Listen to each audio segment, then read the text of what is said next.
이재명 대통령이 G7 정상회의 참석차 첫 해외 순방길에 오르는 가운데 한미 정상회담이 성사될지 여부가 최대 관심사로 떠올랐습니다. 다음 달 8일 상호관세 발효를 앞두고 협상을 서둘러야 하지만 이스라엘과 이란의 군사적 충돌로 논의가 후순위로 밀리는 것은 아닌지 우려가 제기됩니다. 한편 이재명 정부 국정청사진을 설계하는 국정기획위원회가 활동을 시작한 가운데 경제분과에는 그간 당내에서 자본시장 활성화 정책을 추진해온 인사가 대거 포진됐습니다.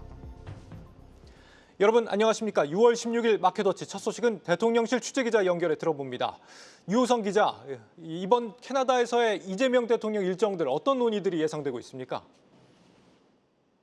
네, 이재명 대통령은 이번 G7 정상회의에 G7 회원국이 아닌 초청국 자격으로 참석합니다.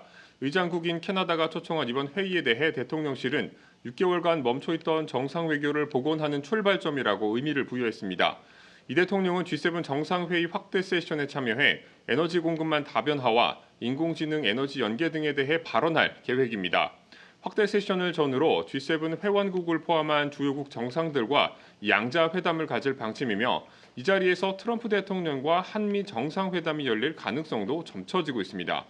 트럼프 정부가 오는 7월 8일 상호관세 유예 종료를 예고한 상황에서 이 대통령과 약식 회동이 성사된다면 한미 양국 실무 협상에 실마리를 줄 수 있을 것으로 보입니다. 특히 주력 수출 제품인 자동차와 반도체 관세가 이미 부과 중이거나 부과를 예고한 가운데 이 대통령은 미국에 대한 투자와 수출 확대를 설명하며 양국 간 균형 있는 무역을 강조할 것으로 관측됩니다. 한편 최근 이스라엘 이란 사태가 G7 정상회의 돌발 의제로 부상할 가능성이 높아진 상황에서 이 대통령이 강조해온 국익 중심 실용 외교를 얼마나 효과적으로 펼칠 수 있을지 관심이 쏠리고 있습니다. 네, 그리고 2차 추경 예산도 활용 방식에 대한 논의가 조금씩 구체화되는 걸로 보입니다. 발표가 임박한 상황이죠? 예, 기획재정부는 20조 원 규모의 2차 추가 경정 예산 준비 막바지 단계에 이른 것으로 전해집니다.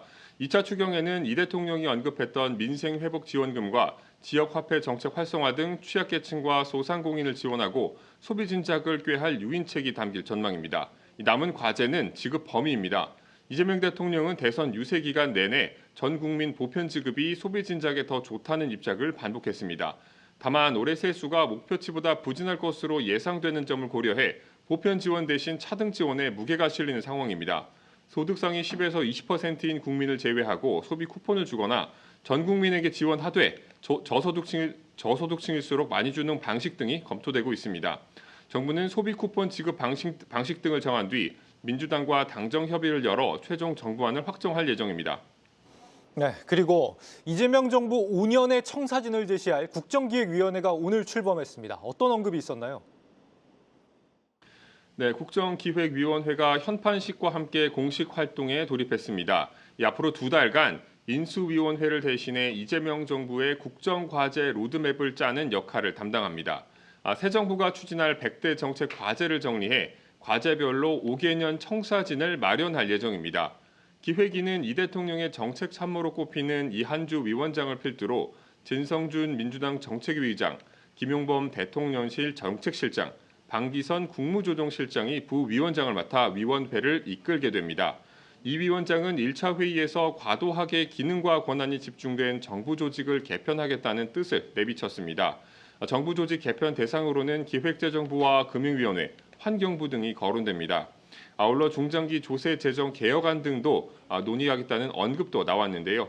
이 대통령이 민주당 당대표 시절 강조해온 상속세, 근로소득세 개편, 종합부동산세 완화 등이 기획위 논의 범위에 포함될지 관심이 쏠립니다. 지금까지 대통령실에서 한국경제TV 유호성입니다.